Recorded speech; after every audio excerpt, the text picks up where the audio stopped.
Estás escuchando la reflexión de fe de Comunife Bucaramanga. Y el tema de hoy es la sobreabundante gracia de Dios, con el pastor Carlos Anaya. Reflexión basada en Romanos capítulo 5 versos 20 y capítulo 6 verso 1 y 2. La versión Biblia de las Américas traduce: y la ley se introdujo para que abundara la transgresión, pero donde el pecado abundó, sobreabundó la gracia. ¿Qué diremos entonces? ¿Continuaremos en pecado para que la gracia abunde? De ningún modo. Nosotros que hemos muerto al pecado, ¿cómo viviremos aún en él? El apóstol Pablo predicaba el evangelio de la gracia de Dios de manera tan radical que fue malentendido y acusado falsamente de decirle a la gente que pecara más para que la gracia de Dios abundara.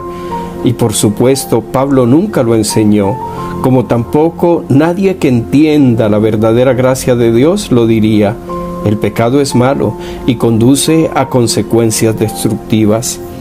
Ahora, notemos en la escritura que hemos leído hoy qué es lo que realmente hace que el pecado aumente. El apóstol Pablo afirma claramente que la ley se introdujo para que abundara el pecado. Y lo que esto significa es que mientras más se predica de la ley, más abundará el pecado. ¿Por qué? Porque la palabra de Dios dice claramente en 1 Corintios 15:56 que el poder del pecado es la ley. Por lo tanto, cuando queremos contrarrestar el pecado predicando más de la ley, es decir, más de lo que se debe hacer y no hacer, realmente estamos agregando más leña al fuego. La declaración donde el pecado abundó, sobreabundó la gracia, nos revela claramente que el pecado no tiene el poder de detener el fluir de la gracia de Dios, porque ésta es mayor. Pero contrariamente, la gracia de Dios sí tiene el poder de detener el pecado. Esta escritura nos dice además que cuando hay pecado, cuando se falla el blanco, la definición de pecado, es en ese momento cuando podemos encontrarnos con una sobreabundante manifestación de la gracia de Dios, de su favor inmerecido, y es ello lo que nos empoderará para la victoria sobre todo pecado. Contrariamente al pensamiento religioso tradicional, la gracia de Dios no te abandonará cuando fallas al blanco.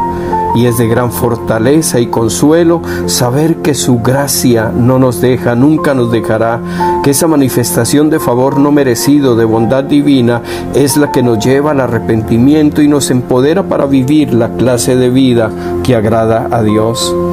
Hermanos y amigos, si alguno ha estado luchando con cierta debilidad o fallando en algún área de su vida, como enojo, falta de perdón o una adicción que parece que no puedes dejar, hoy te animo entonces a que aumentes tu exposición a la gracia de Dios. Sigue escuchando la predicación sobre la belleza de la persona del Señor Jesucristo y su obra terminada.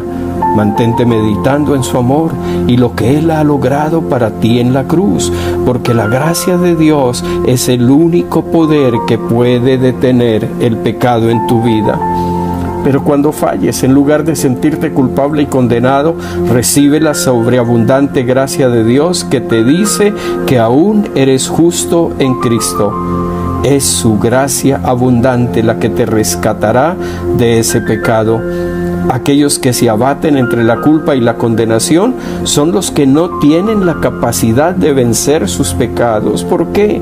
Porque si creen que la gracia de Dios se ha ido, ¿qué esperanza pueden entonces tener? La victoria sobre el pecado llega solo cuando las personas tienen un encuentro con la sobreabundante gracia de Dios, porque es su gracia la que hace justo a los injustos, a los pecadores.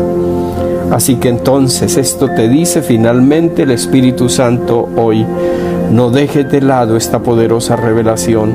Esta es la esencia del Evangelio del Señor Jesucristo. Debido a que todos tus pecados fueron castigados en el cuerpo del Señor Jesucristo, tu sustituto, la justicia de Dios está de tu lado para proveerte justificación y perdón.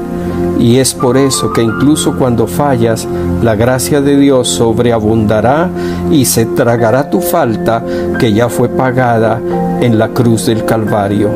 Gloria a Dios. Que abracen esta revelación, que avancen en sus vidas victoriosos y que puedan compartir el Evangelio del Señor Jesucristo. Es el poder de Dios para la salvación de los que creen. Bendiciones.